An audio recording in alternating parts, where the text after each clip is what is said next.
자, 안녕하세요. 2학년 9반 문학 수업 시작하겠습니다. 지난 시간에 토막까지 우리가 읽어봤죠? 기억나세요, 여러분? 원래 이제 지금 실시간 수업을 해야 되는데 오늘따라 전국적으로 지금 EBS가 원활하지가 않습니다. 그래서 여러분과 지금 영상으로만 녹화 수업을 하려고 하고요. 어제 우리가 등교했을 때 배웠던 토막 어떤 내용이었는가 잠깐 다시 복습해 본다면 이게 일종의 희곡이긴 하지만 사실적인 모습을 보여준다고 했죠. 왜 그러냐면 이 작품 내에서 주인공은 아니지만 명수라는 이 인물이 아들입니다. 한 집안 내에서 아들이 일본에 이렇게 유학을 갔는데 공부를 해야 되는 건데 이제 사상운동 관계로 잡혀가지고 마지막에 죽음을 당하는 인물입니다. 그래서 집으로 이렇게 유골이 오는 게 핵심적인 사건이었죠. 그래서 이 유골이 오는 것을 보고 최명서, 명서의 아내, 그리고 금녀 이렇게 세 명의 인물들이 피폐해진 어떤 농가의 삶을 다루고 있기 때문에 우리가 여기서 전형적이라고 확인을 해볼 수가 있습니다. 그래서 그런 내용이었고요. 이제 바로 문제를 오늘 확인하고 김수영의 작품으로 가보겠습니다. 첫 번째 문제 보세요. 사실주의 연극의 첫 작품으로 인정받는 위 작품의 특징을 파악해보세요. 문제에서부터도 사실주의라는 말을 지금 쓰고 있죠. 그러니까 어느 시대를 대변하는 전형적인 인물이 등장하고 있기 때문에 우리가 사실주의 연극이라고 하는 겁니다. 그래서 무대와 언어 측면에서 우리가 정의를 해본다면 이렇게 말할 수가 있겠죠. 무대 같은 경우는 어둡고 음침한 토막을 구체적으로 만들어서 당시 사회 현실을 반영하였다라는 거. 그 다음에 언어적인 측면에서는 꾸밈이나 과장이 없이 있는 그대로 수용해서 대사로 삼았다라는 점이 무대와 언어에서 사실주의 연극이라고 우리가 확인해 볼 수가 있습니다.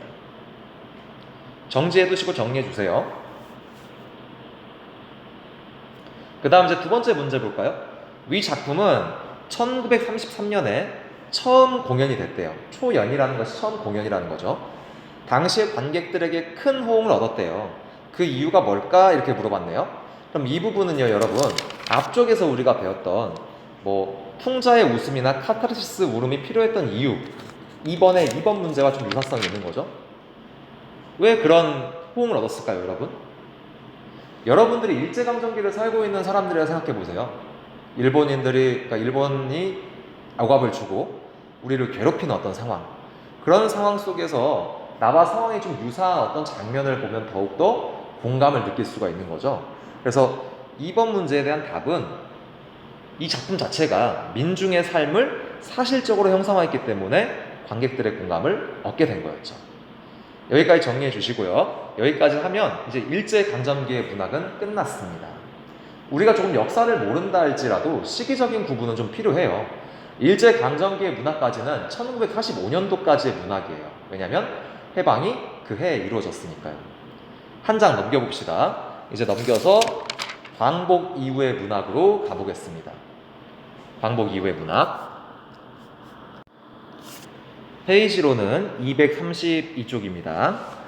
이제 여기부터는요, 여러분, 1945년도 이후부터 현재까지 우리가 이제 현대문학이라고 하면 사실은 고전문학에서 벗어난, 그러니까 최근에 가까워진 시기를 말하지만요, 시대적인 구분이라고 하는 것은 우리가 혈행 후 배웠던 개화기부터 지금 우리가 살고 있는 문학까지를 현대문학이라고 부르는 거예요. 그래서 마지막 단원에 있는 이 네 번째는 거의 최근의 작품들이 있다고 할 수 있겠죠. 그래서 어느 날 고궁을 나오면서는 김수영이라는 작가가 지은 시예요. 이거는 60년대 작품입니다. 1965년도에 나왔던 시고요.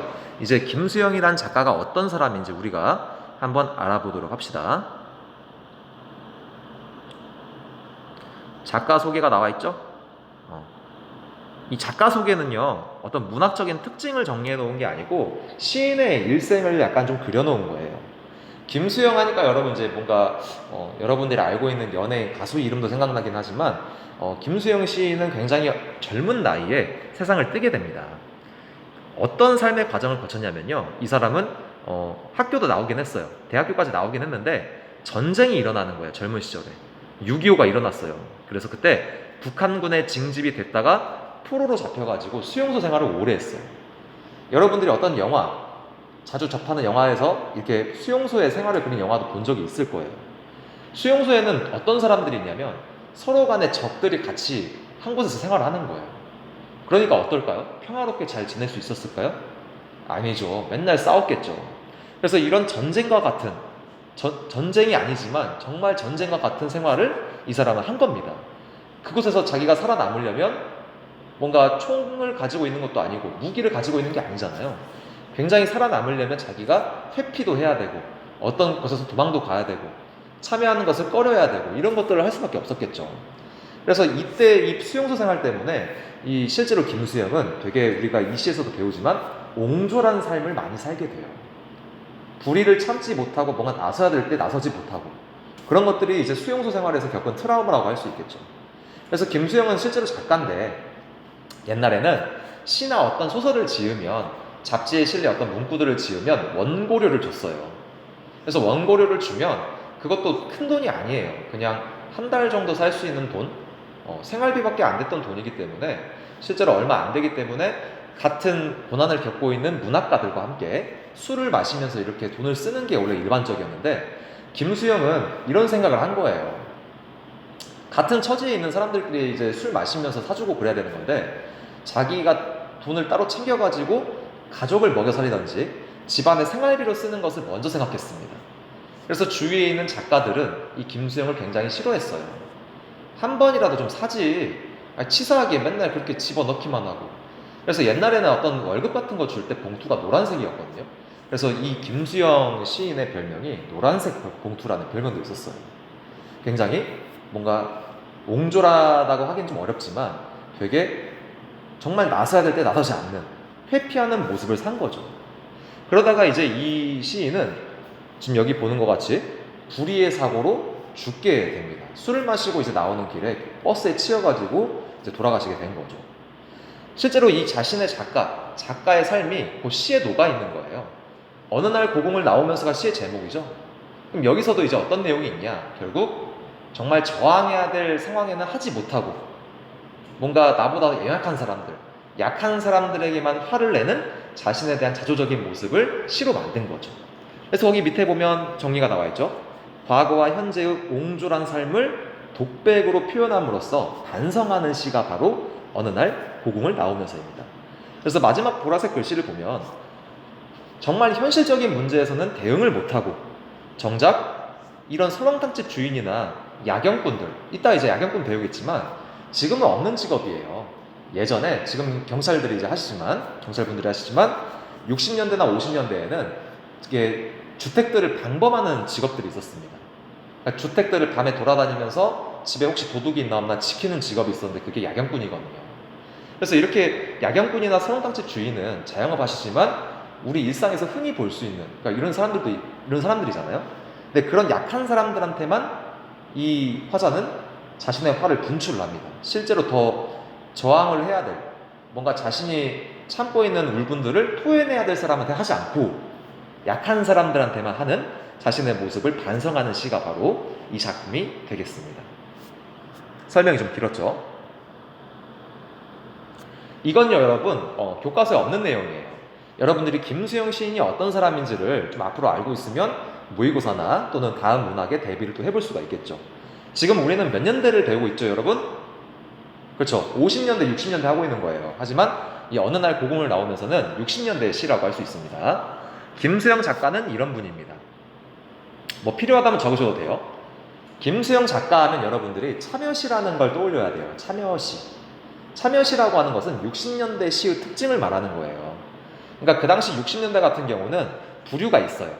사회적인 문제나 비판의식 없이 시를 쓰는 사람 또는 사회적인 문제나 비판의식을 가지고 시를 쓰는 사람. 그래서 사회적 문제를 가지고 시를 쓰는 사람들을 참여시라고 불렀어요. 참여시인들. 그 중에 대표적인 사람이 바로 김수영입니다.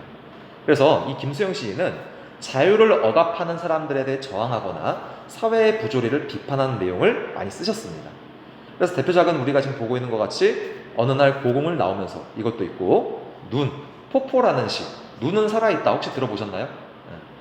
그러니까 이런 시들이 결국에는 일본에 나와 있는 특징이라고 할 수 있습니다. 3번 같은 경우는요. 보라색 글씨만 보세요. 소시민에 대한 소시민적 자신에 대한 부끄러움. 밑에 소시민의 뜻이 나와 있죠. 소시민이라는 정의는 엄청 찌들어져 가난한 사람 이런 걸 말하는 게 아니에요. 굉장히 가난해가지고 먹고 살 게 없는 사람을 소시민이라 말하는 게 아니고 그 사람보다는 좀 낫지만 그래도 부유하게 사는 사람이 아닌 그 중간을 바로 소시민이라고 부르는 거예요. 근데 이런 소시민에 대해서만 자신의 화를 표현하고 더 위에 있는 거대한 어떤 세력에는 저항하지 못하는 자신의 모습을 자조적으로 비웃고 반성하는 시라고 할 수 있겠습니다.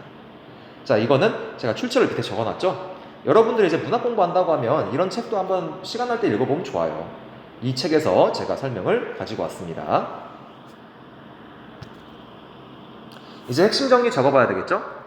관례는 자유시, 서정시, 성격은 현실 참여, 반성, 자조적이라 할 수 있습니다. 자조라는 말이 많이 나오죠? 스스로 비웃는다가 자조입니다. 그리고 제재는 불합리하고 부조리한 사회 현실에 대해서 저항하지 못하는 자신의 모습이 되겠죠. 주제는 그런 자신의 소시민적 삶에 대한 반성이라고 할 수 있습니다. 반성하니까 윤동주 떠오르죠? 네. 특징 첫 번째, 대조적인 상황 제시다. 처음 이제 연을 읽으면 나와 있습니다. 정말 거대한 세력한테는 아무것도 못하고 정말 같은 처지로서 살아가는 사람들한테만 자신의 화를 분출하는 그런 모습을 표현했다는 거죠. 그 다음 두 번째, 고백적이고 자조적인 어조로 썼대요. 그러니까 마음에 있는 걸 그대로 끌어 써가지고 반성을 하고 있다는 거죠. 그 다음 세 번째는 일상어를 주로 사용하고 비속어를 부분적으로 사용하고 있습니다. 결국 비속어의 사용도 여기서는 이제 어떤 상대방에 대해서 말하는 거지만 결국 자신에 대한 한심한 모습을 그렇게 표출하고 있는 거예요. 정리해 주시면 되겠습니다.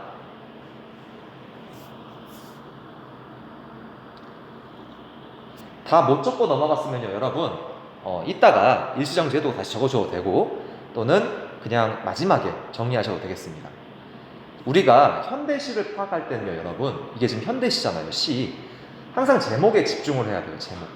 제목에서 뭔가 떠오르는 말들이 있으면 결국 그런 상상했던 이미지들은 시의 주제에 어느 정도 맞출 수 있으니까요.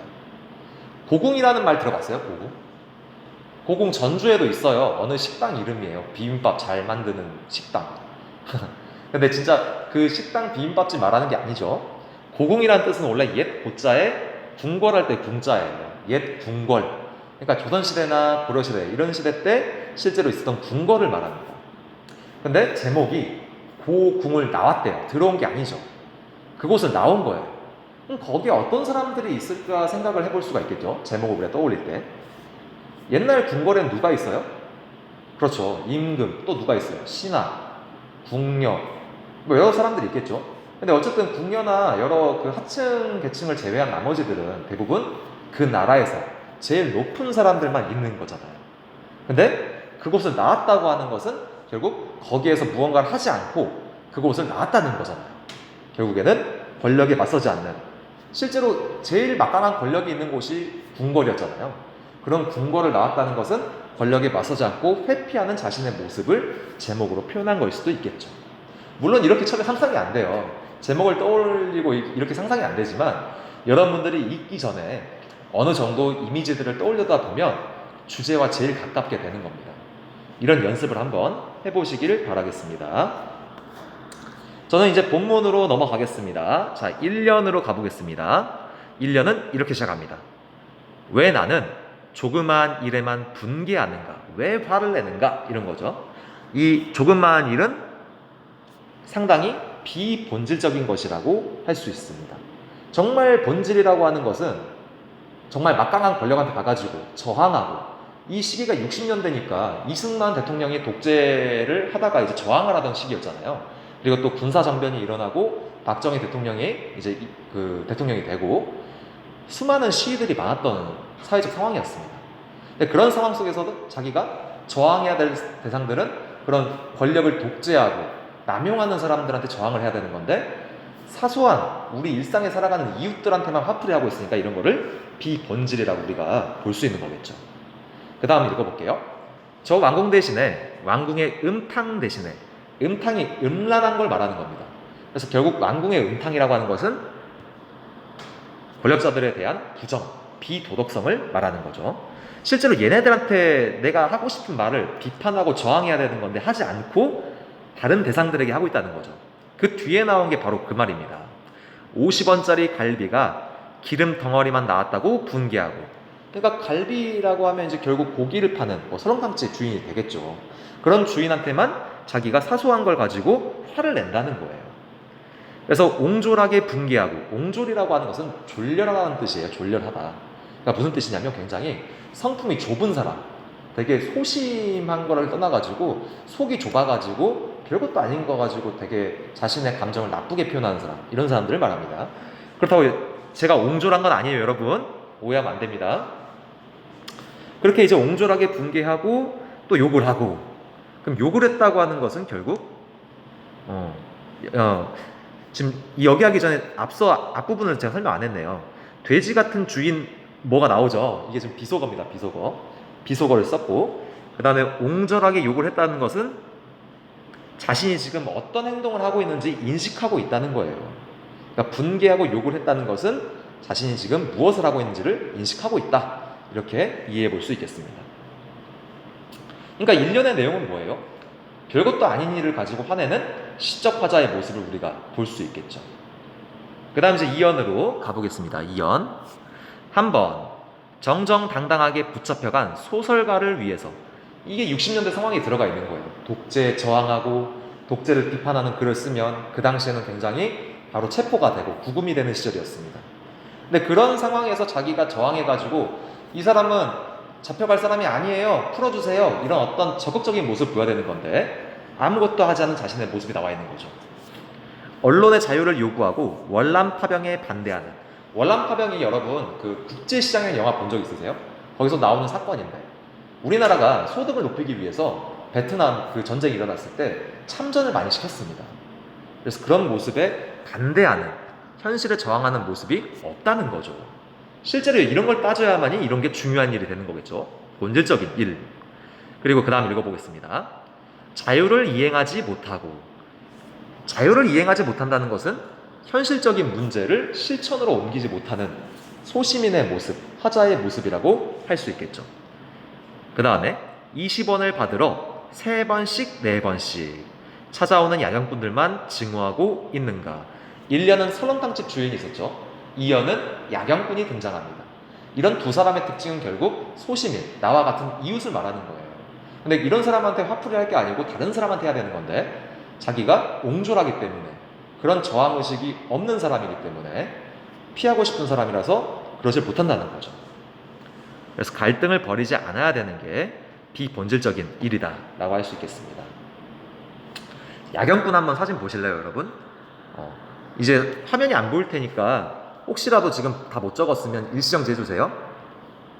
야경꾼이 실제로 이게 50년대, 60년대에 있던 분들이에요. 딱 보면 경찰 제복 같은 건 아니지만 이렇게 허리띠에 왼쪽에 보면 방망이가 보이죠. 이 방망이가 이제 실제로 경찰들이 차고 다니는 곤봉입니다. 근데 이거를 경찰이 하는 게 아니고 옛날에는 순찰을 이런 야경꾼들이 돌았어요, 집을. 워낙 전쟁이 일어난 이후에 치안 유지가 잘 안 되다 보니 실제로 이런 직업들이 생기게 되었던 거죠. 그래서 이런 직업들이 돌아다니면서 어떻게 보면 봉사 아닌 봉사를 하는 건데 어느 정도 이제 수고하고 고생하니까 실제로 10원, 20원씩 돈을 주고 했다 이거죠. 그래서 이것도 실제로 보면 엄청 높은 수준의 어떤 직업이 아니죠. 소시민의 직업입니다. 근데 이런 사람한테 하자는 지금 화를 내고 있다는 겁니다. 자, 2년 됐고 이제 3년 넘어가겠습니다. 3년. 옹졸한 나의 전통은 유구하고 이제 내 앞에 정서로 가로놓여 있다. 이미 옹졸한 나의 스타일은 내 습관이 되어버렸다, 이런 말이 되겠죠. 구반에는 옹졸한 사람 있나요? 옹졸한 사람 없겠죠. 다 불의를 참지 못하고 아닌 건 아니라고 말을 해야 되고, 여러분들도 그런 사람이 돼야 됩니다. 자, 계속 읽어볼게요. 이를테면 이런 일이 있었다. 이게 아까 우리 김수영 시인 소개할 때 어떤 작가의 모습이잖아요. 그 작가의 모습을 실제로 시에 반영을 한 겁니다. 부산의 포로 수용소에 제14 야전병원에 있을 때, 야전병원은 이제 군인 용어이기도 한데 전쟁 나면 부상자들 치유해야 될 병원이 있어야 되잖아요. 근처에 그런 거 없으면 가다수리로 죽을 수도 있고. 그래서 실제로 격전이 벌어지는 전투지 후방에다 배치된 병원을 야전병원이라고 하는 겁니다. 여기에 이제 시적 화자가 있었던 시절을 지금 이야기하는 겁니다. 근데 이건 결국 작가의 삶이었죠. 정보원이 너스, 간호사 말하는 겁니다. 간호사들과 스펀지를 만들고 거즈를 개키고 있는 나를 보고 포로 경찰이 되지 않는다고 남자가 왜 이런 일을 하고 있냐고 놀린 일이 있었다. 너스들 앞 옆에서. 그러니까 너스들은 거의 대부분 여자 간호사겠죠. 그래서 원래 이제 우리의 인식이 지금은 이제 그렇지 않지만 과거에는 간호사라고 하는 직업은 여자들이 대부분이었습니다. 그래서 남자가 해야 될 직업, 여자가 해야 될 직업 구분이 있었는데 뭔가 실제로 위험한 일, 상당히 뭔가 힘든 일들 같은 건 전혀 하지 않고 회피하려고 하고 있는 자신의 모습을 다른 사람들이 비웃고 있는 거예요. 그래서 이 부분은 이렇게 정리해 볼 수가 있겠죠. 자신의 삶의 태도가 결국 포로소 생활부터 생겨났다라는 겁니다. 아까 제가 이 김수영의 트라우마에 대해서 이야기했죠. 자기가 살아야 되니까 불의를 보고는 있지만 참을 수 없을 정도로 힘들긴 하지만 그거를 뭔가 도와줬다가는 자기가 죽을 수도 있잖아요. 그러니까 싸움이 일어나면 회피하고 남자들이 뭔가 위험한 역할을 해야 되는 상황이면 회피하고 그럼 회피하는 게 완전히 습관이 돼가지고 실제로 작가의 삶에서도 수많은 사람들한테 좋지 않은 말을 많이 들었습니다. 그래서 그런 일화를 지금 소개해주는 부분이 3년이라고 우리가 할 수 있겠습니다. 결국 이 3년의 내용도 옹졸한 자신의 삶의 모습을 말하고 있는 거겠죠. 자, 한 장 넘겨보세요. 다 적으셨으면. 사연으로 가보겠습니다. 지금도 내가 반항하고 있는 것, 이 반항하고 있는 것은 결국 비본질적이고 사소한 일에 붕괴하는 거죠. 화내는 거. 아까 설렁탕집 주인이나 야경꾼들한테 화내는 거. 이걸 말하는 거겠죠. 있는 것은 이 스펀지 만들기하고 거즈를 적고 있는 일은 결국 아무것도 아닌 일을 말하는 거예요. 아무것도 아닌 일에 집착하고 있는 화자는 정말 거대한 세력이나 힘든 일을 회피하고자 하는 모습이라고 할 수 있겠습니다. 개의 울음소리를 듣고 그 비명에 지고 머리에 피도 안 마른 애놈의 투정에 진다. 해가 저물다 할 때 그 진다를 말하는 게 아니고 졌다 이겼다 할 때 그 졌다를 말하는 거예요.